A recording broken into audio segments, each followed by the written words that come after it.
ধন্যবাদ। বিএনপি বাংলাদেশের সর্ববৃহত্তম জনপ্রিয় রাজনৈতিক দল। এটা বাংলাদেশের মানুষ অন্তর দিয়ে বিশ্বাস করে। বিএনপি বড় রাজনৈতিক দল হিসেবে আমরা গণতন্ত্রের জন্য, গণতন্ত্রের পক্ষের শক্তি হিসেবে মাঠে ময়দানে সরব ছিলাম।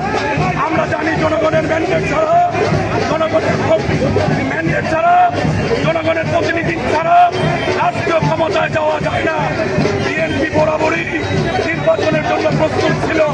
গতকালকে অন্তর্বর্তীকালীন সরকার প্রধান ডক্টর ইউনূস ঘোষণা দিয়েছেন অভিজ্ঞতায় রমজানের আগে আগামী ফেব্রুয়ারি 2026 এর আগে জাতীয় নির্বাচন হবে।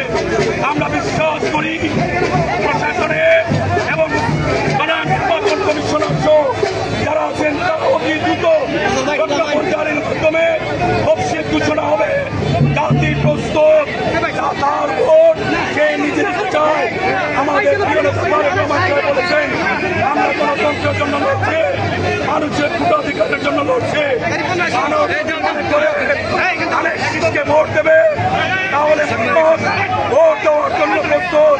আমরা তাদের সঙ্গে আছে। হবিগঞ্জে বরাবরে এই এলাকার মানুষ বিএনপিকে পছন্দ করে রাত থেকে মুষলধারের বৃষ্টি ঝড় উপেক্ষা করে হাজার হাজার মানুষ প্রতি শ্রদ্ধা, তারেক রহমানের প্রতি শ্রদ্ধা, ধানের শীষের প্রতি ভালোবাসা, বিএনপির প্রতি ভালোবাসা। আজকে সাংবাদিক বন্ধুগণ আপনারা দেখেছেন কোন ধরনের সরকারি মদত ছাড়া, কোন ধরনের প্রশাসনিক সহায়তা ছাড়া, কোন ধরনের অর্থনৈতিক সহায়তা ছাড়া মানুষ কিভাবে একটা দলকে, একটা প্রতীক ধানের সঙ্গে ভালোবাসে, কিভাবে সাড়া দিয়েছে। আমরা বিশ্বাস করি আগামী নির্বাচনে হবিগঞ্জের 4টি আসন ধানের শীষের পক্ষে মানুষ গণজোয়ারের মাধ্যমে নির্বাচিত করে জাতীয় সংসদে প্রতিনিধি হিসাবে খেদমতের সুযোগ সৃষ্টি করে দেবে ইনশাআল্লাহ।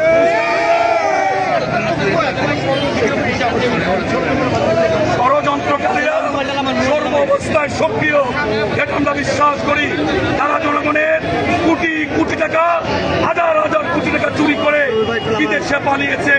সেইখানে বসে নির্বাচনকে ব্যাহত করার জন্য, গণতন্ত্রকে ব্যাহত করার জন্য, মানুষের গণতান্ত্রিক অধিকার যেন ফিরে যেতে না পারে সেইটা বিলম্বিত করার জন্য তারা ষড়যন্ত্রে লিপ্ত ছিল। জনগণের ঐক্যের মাধ্যমে যে আমাদের বন্ধন সৃষ্টি হয়েছে, আজকে সকল ঐক্যের মাধ্যমে ষড়যন্ত্রকারীরা দেশে নির্বাচন আর পিছানোর কোন সুযোগ নেই। ইনশাআল্লাহ ত্রয়োদশ জাতীয় সংসদ নির্বাচন আগামী ফেব্রুয়ারি মাসে প্রথমার্ধে রমজানের আগে আগে ইনশাআল্লাহ হবে। এর কোনো সুযোগ নেই।